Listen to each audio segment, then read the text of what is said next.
Just northwest of Denver and southeast of Boulder is the suburb of Westminster, Colorado. A city of about 100,000 people, considered a nice, safe place to raise a family. At least, that's what everyone believed before May 2012. On the 28th of May, a 22-year-old woman was out walking around Kettner Lake, a picturesque 50-acre park with a 1-mile trail around the water. As she ran along the quiet path in the early afternoon, a man suddenly ran up behind her. He grabbed her arms and pressed a cloth over her mouth.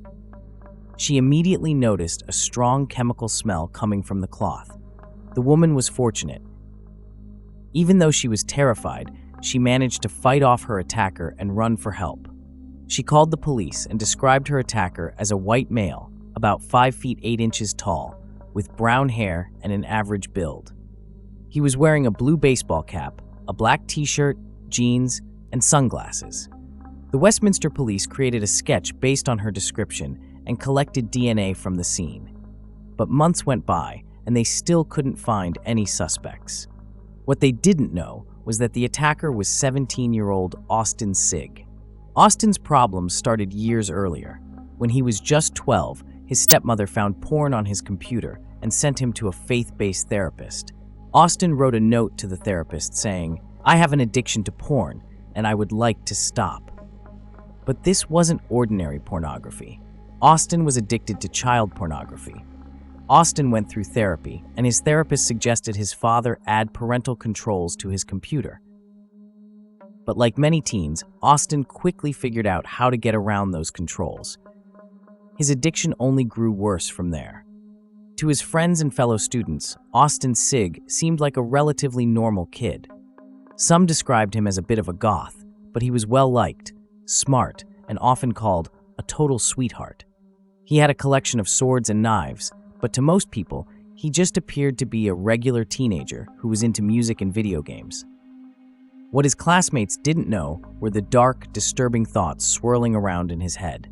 Austin left high school early to attend Warren Tech, a local technical school where he earned his GED. After that, he enrolled at Arapahoe Community College. He was eager to move on from high school and focus on his real passion, mortuary science and crime scene investigation.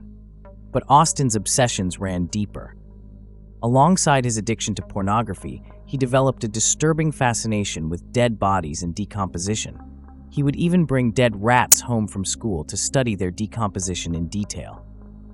Austin's father, Robert Sigg, was a wealthy businessman, but he had a long criminal record.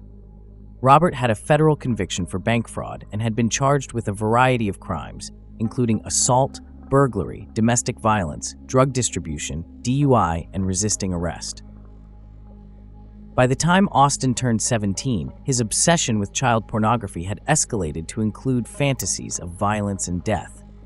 On his iPhone, Austin kept horrifying photos and videos depicting children, bondage, rape, and even human dismemberment. On October 5, 2012, 5 months after the attack on the jogger at Kettner Lake, 10-year-old Jessica Ridgeway began her walk to school like she did every other day. Jessica was excited about becoming a teenager. Only 3 more years to go. She loved pretending to be a waitress and a cheerleader, was a big fan of math, and her favorite color was purple.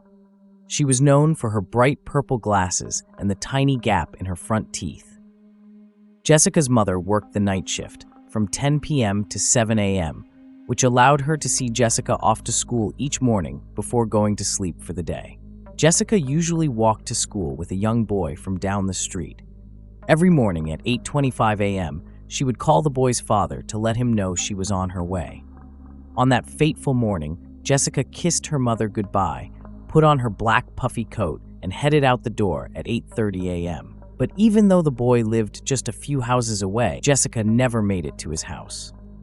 The boy's father assumed that Jessica's mother had decided to drive her to school instead. When Witt Elementary School noticed that Jessica hadn't shown up, they called her mother, Sarah Ridgeway. But because Sarah had just finished her night shift, she was still asleep, and the call went straight to voicemail. It wasn't until Sarah woke up at 4 p.m. and heard the voicemail that she realized something was terribly wrong. Panic set in as she frantically searched the route Jessica would have taken to school. She checked her friends' homes and the nearby parks, but there was no sign of her daughter. At 4:30 p.m., Sarah reported Jessica missing, and the search began immediately. Police questioned school faculty and went door to door along Jessica's route to school, hoping for any leads. Volunteers and firefighters joined in, and an Amber Alert was issued at 9:15 p.m. By morning, more than 1,000 people were out searching for Jessica, making it one of the largest searches in Colorado's history.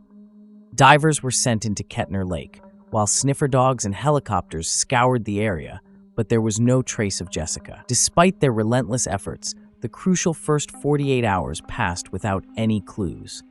On Sunday, October 7th, 6 miles away from where Jessica went missing, a man found a backpack in his yard.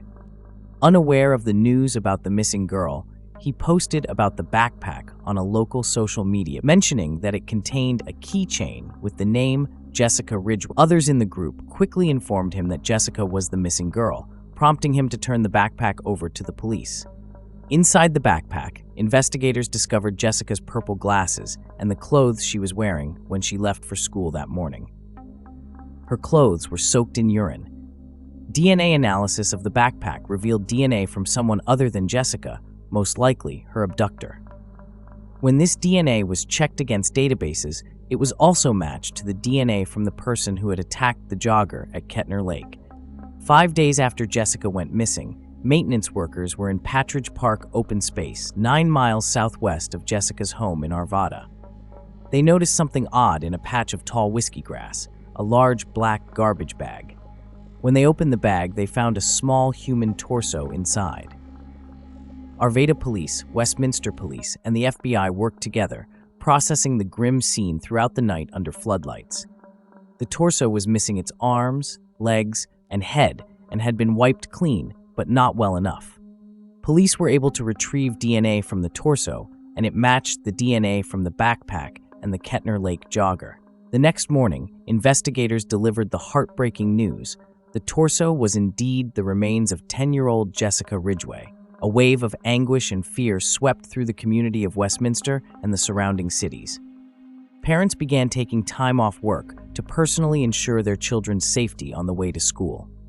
The city, once a place where doors were left unlocked and children played freely, had lost its sense of security in an instant. Jessica Ridgeway's funeral was held on October 16th, and her favorite color, purple, was everywhere.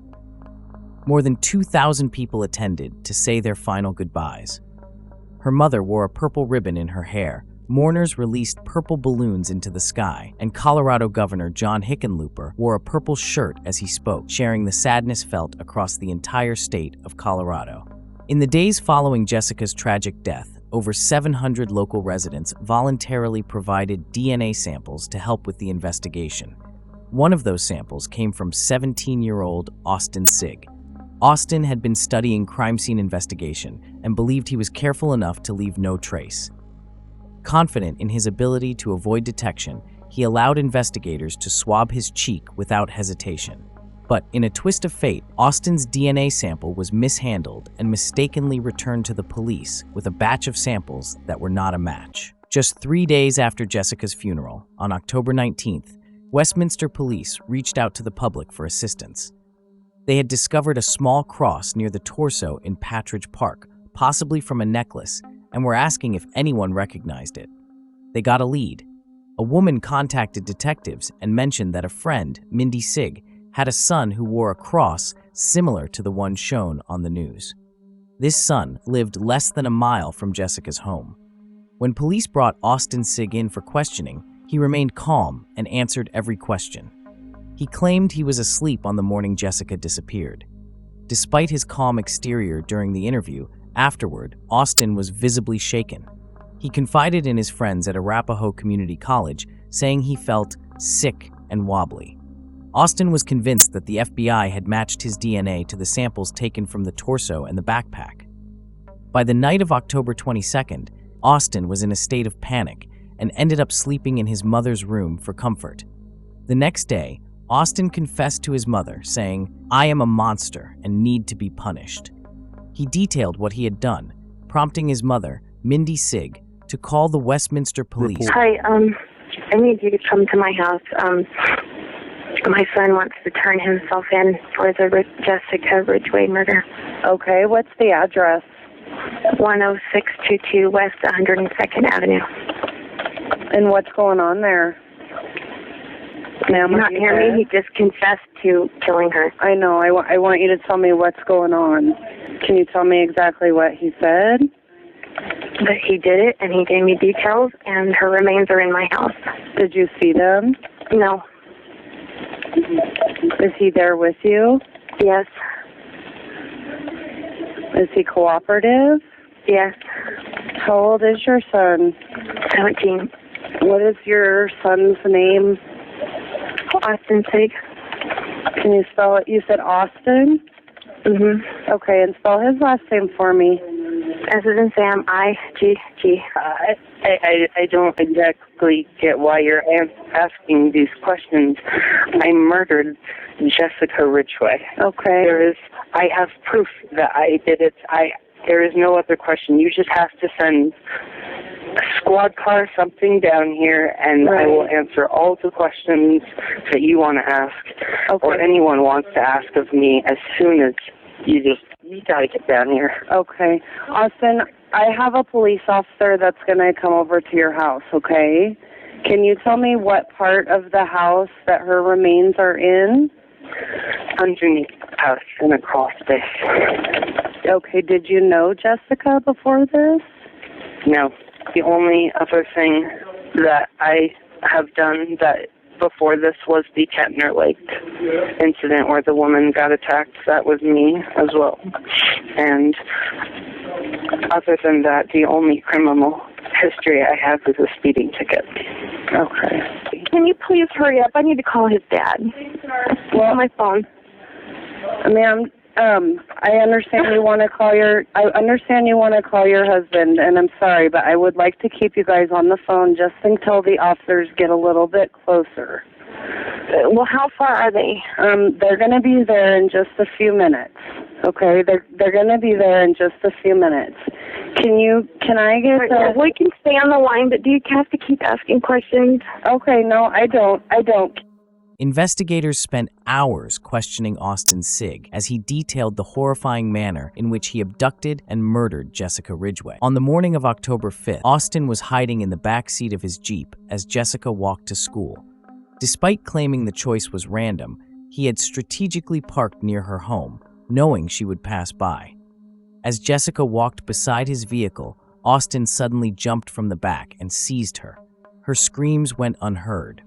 He quickly used zip ties to bind her wrists and ankles, then placed her in the back seat and drove through random streets. By the time they reached his house, the intense fear had caused the 10-year-old to wet herself. Austin claimed they watched a movie and cartoons for 2 hours in his room, during which Jessica repeatedly asked if he knew her mother. He then cut her hair and gave her new clothes, placing her wet clothes into her backpack. Initially, Austin denied assaulting her, but later admitted to multiple assaults, which left her with significant bruises. After assaulting her multiple times, Austin instructed Jessica to face the wall. When she turned around, he attempted to strangle her with zip ties, which he claimed hurt his hands because they didn't give him enough leverage. He then tried to strangle her with his hands, but after 3 minutes, he realized he wasn't strong enough. Eventually, he filled the bathtub with scalding hot water and forced her head under, drowning her. Austin further confessed to investigators that he inserted a small cross into her body and began to cut her apart with a knife and a saw. He severed her arms, legs, and head. While the police did not disclose all details of this gruesome act, Austin revealed that this process satisfied a dark fantasy for him. He cut her hands and feet into smaller pieces, flushed them down the toilet, and then removed her organs, placing them in labeled containers. He stored her skull and other organs in a crawl space at his home. Afterward, Austin sat quietly, staring at the remains of his horrific acts, enveloped by the gruesome reality of his actions. All I could think of was, "Oh God, what have I done?" There is no better word to describe what I have done than evil. At just 17 years old when he committed the murder, Austin Sigg couldn't be charged as an adult and wasn't eligible for the death penalty or life without parole. This is because the Supreme Court ruled such punishments too harsh for minors. Instead, he faced charges in juvenile court, though prosecutors were determined to ensure he would never be free again. The charges against him accumulated rapidly. He faced 19 charges in total, including first-degree murder after careful planning, 3 counts of felony murder, sexual assault on a child, second-degree kidnapping and robbery, along with charges for an earlier attempted murder, kidnapping, and sexual assault related to an attack on a jogger at Kettner Lake. Sigg admitted guilt to all the charges. His defense claimed he was immature and didn't fully grasp his horrific actions, but the judge didn't accept this argument. On November 20th, 2013, Austin Sigg received a 40-year sentence for the murder, with an additional 86 years for the other charges, securing his permanent stay in prison. On October 5th, 2013, a year after her tragic death, the city of Westminster, Colorado, renamed Jessica's favorite park to Jessica Ridgeway Memorial Park. The park's sidewalks are now engraved with Jessica's beloved knock-knock jokes, and the playground equipment is painted purple, her favorite color.